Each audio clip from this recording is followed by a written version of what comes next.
we are not only learning theoretical things, we are trying to do something in real life. We are not talking about incredible or unreal things here. We are studying and trying to make it practical. I've really enjoyed certain lectures, especially vehicle production, the battery production, and we got to learn about automatic cars, robots. So I think the programming skills and the robotic skills is what I felt really happy about.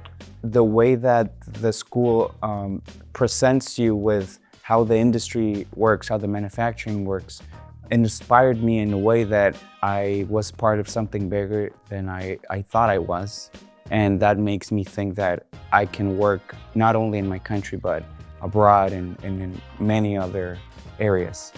I like to think of myself as a social person, but this was a really good test because there's a lot of nationalities in here, a lot of different kind of thinking, a lot of different backgrounds. So I'm really proud of myself that I did that because I wasn't sure I would be able to. I'll take with me all the friends I made here. Of course, the knowledge, all the experiences, like in the visits, everyday class, going for breakfast, getting to know the university, and for sure, knowing that I am going to be a better professional in the future.